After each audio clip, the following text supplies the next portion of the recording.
الحمد لله وحده والصلاة والسلام على من لا نبي بعده. اللهم صل على سيدنا مولانا محمد وعلى آل سيدنا مولانا محمد كما صليت على إبراهيم وعلى آل إبراهيم إنك حميد مجيد. أما بعد فأعوذ بالله من الشيطان الرجيم. بسم الله الرحمن الرحيم. وإذ ابتلى إبراهيم ربه بكلمات فأتمهن قال إني جاعلك للناس إماما. وقال الله سبحانه وتعالى ولقد كذبت رسل من قبلك فصبروا على ما كذبوا وأوذوا حتى أتاهم نصرنا ولا مبدل لكلمات الله ولقد جاءك من نبأ المرسلين. وقال الله سبحانه وتعالى وما أرسلنا من رسول إلا ليطاع بإذن الله. وقال عليه الصلاة والسلام أخفت في الله ما لم يخف أحد وأوذيت في الله ما لم يوذى أحد. وقال عليه الصلاة والسلام المؤمنون هينون لينون كالجمل الآنف إن قيد إن قاد وإن أنيخ على صخرة استناخ أو كما قال عليه الصلاة والسلام. میرے انتہائی محترم بزرگوں، دوستوں، عزیزوں، یہ اللہ رب العزت کا ضابطہ ہے قیامت تک کے لیے کہ اللہ رب العزت آدم علیہ السلام سے لے کر دنیا میں آخری آنے والے مسلمان تک ہر ایمان والے کو اللہ تعالی آزما کر دیکھیں گے، اس کو آزما کر دیکھیں گے کہ یہ ہمارے کام کے قابل ہے یا نہیں. یہ آزمائش آدم علیہ السلام سے لے کر قیامت تک آنے والے مسلمانوں کی ہوگی، اس لیے کہ کوئی شخص بھی آمنا کہہ کر جنت میں داخل نہیں ہوگا، اور کوئی بھی آدمی آمنا کہہ کر اللہ تعالیٰ اس کے ایمان کو قبول نہیں کریں گے جب تک اللہ تعالیٰ اس کو آزما کر نہ دیکھیں. اللہ نے عام امت کے لیے، عام لوگوں کے لیے فرمایا اللہ تعالیٰ کسی کو چھوڑیں گے نہیں صرف آمنا کہنے پر، بلکہ اللہ رب العزت ان کو آزمائیں گے اور آزمانے کے بعد فیصلہ فرمائیں گے کہ یہ ایمان والے ہیں یا نہیں، اور آزمانے کے بعد فیصلہ فرمائیں گے کہ ہمیں ان سے کام لینا ہے یا نہیں. یہ اللہ تعالیٰ کا ضابطہ ہے. اللہ نے صاف فرما دیا قرآن میں الف لام میم حسب الناس ان یترکوا ان یقولوا آمنا وهم لا یفتنون. کیا یہ گمان کر لیا ہے لوگوں نے کہ وہ آمنا کہیں گے ہم ان کا ایمان قبول کر لیں گے؟ نہیں، بلکہ ہم ان کو آزما کر دیکھیں گے، ہم ان کو آزما کر دیکھیں گے. یہ آزمائش ہر زمانے میں ہوگی. اللہ رب العزت نے سب سے پہلے ملائکہ کو آزمایا. ملائکہ اللہ تعالیٰ کی ایک مقرب اور ایک بہت عبادت گزار اور ایک گناہوں سے معصوم مخلوق ہے. گناہوں سے معصوم ایک مخلوق ہے، گناہوں سے معصوم ایک مخلوق ہے. اللہ نے انہیں آزمایا، اور آزمائی اس طرح ہوتی ہے کہ اللہ رب العزت اچانک حکم لاتے ہیں، حکم لاتے ہیں مخلوق کی حیثیت کے خلاف، مخلوق کی حیثیت کے خلاف. دیکھنا یہ ہے کہ اب تک عبادت جو کی ہے، اب تک جو ہمارا کام کیا ہے، اس سے ان کے اندر تواضع پیدا ہوئی یا کبر پیدا ہوا، ان میں عبدیت پیدا ہوئی یا ان کے اندر بڑائی پیدا ہوئی. اللہ تعالیٰ اس کو آزمانے کے لیے اچانک حکم لاتے ہیں حیثیت کے خلاف،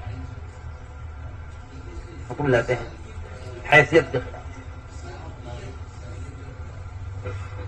یہ بات بہت غور کرنے کی ہے. حکم لاتے ہیں حیثیت کے خلاف، دیکھنے کے لیے کہ ان کے اندر اب تک کی عبادت سے تکبر پیدا ہوا ہے یا تواضع پیدا ہو گیا. حیثیت تھی ابلیس کی، عقل کی حیثیت، علم کی حیثیت، عمل کی حیثیت. میں کیا عرض کر رہا ہوں حضرات سے، اس زمانے میں بھی یہ بات ہے کہ علم کا کبر، عمل کا کبر انسان کے اندر پیدا ہوتا ہے. اس لیے کہ ترقی یہ نہیں ہے کہ آپ کام پابندی سے کر رہے ہیں، ترقی یہ ہے کہ اگر ہم آپ کے معمول کے خلاف کوئی حکم لے آئیں، آپ اس کو پورا کرتے ہیں یا نہیں کرتے. آپ اسے پورا کر دیں تو آپ کی ترقی ہے، آپ اسے انکار کر دیں تو آپ کی محرومی ہے. یہ نہیں کہ آپ اس جگہ رکے رہیں گے. یہ بات بہت غور کرنے کی ہے. اگر آپ پورا کر دیں حکم تو ہم ترقی دیں گے آپ کو، اور اگر آپ نے انکار کر دیا ایک حکم کا تو آپ سارے احکام سے محروم کر دیے جائیں گے. جو آپ اب تک کر رہے تھے اس کے قابل بھی آپ نہیں رہیں گے.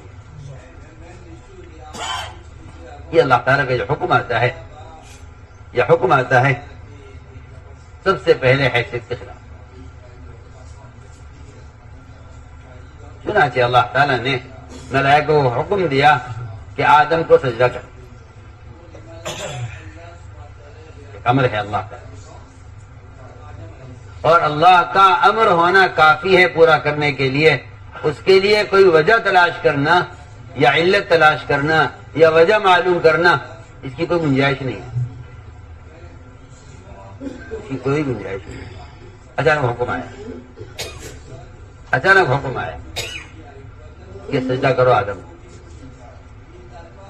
اس میں ملائکہ کا امتحان تھا.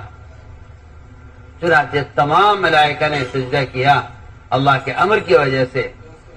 یہ نہیں دیکھا کہ ہم پرانے ہیں یہ نیا ہے، ہم اعلیٰ ہیں یہ ادنا ہے. امر ہے اللہ. ابلیس نے انکار کر دیا. ابلیس نے انکار کیا. اس انکار کی کیا وجہ ہے؟ اس انکار کی وجہ یہ ہے کہ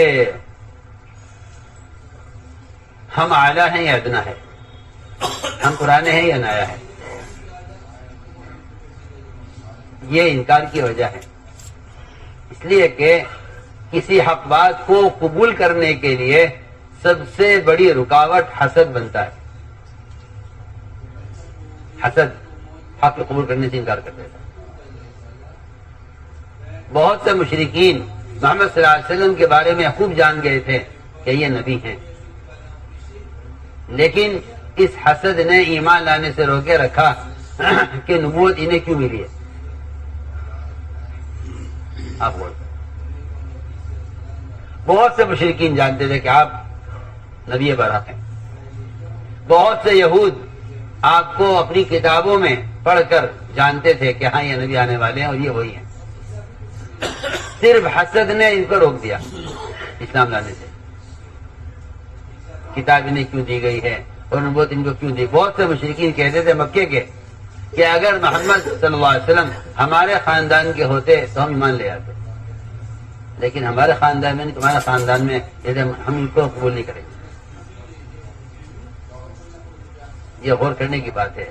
سب سے پہلا جو انکار ہوا ہے اللہ کے امر کا، وہ انکار ہوا ہے حسد کی وجہ سے. انکار ہوا ہے حسد کی وجہ سے کہ انہیں درجہ کیوں دیا جائے.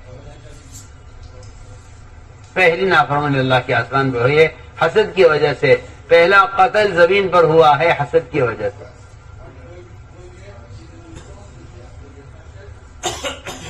اس لیے مجھے عرض کرنا ہے کہ اللہ تعالیٰ اچانک حکم لے آئیں گے اور وہ حکم آپ کے معمول کے خلاف ہوگا، حیثیت کے خلاف ہوگا. چنانچہ اللہ نے حکم دیا، ملائکہ نے سجدہ کیا، ابلیس نے انکار کیا کہ نہیں میں ان کو سجدہ نہیں کروں. اس لیے کہ حسد وہ خیر سے اس لیے محروم کر دیتا ہے کہ حسد کرنا اللہ تعالیٰ کی تقسیم سے اختلاف کرنا ہے.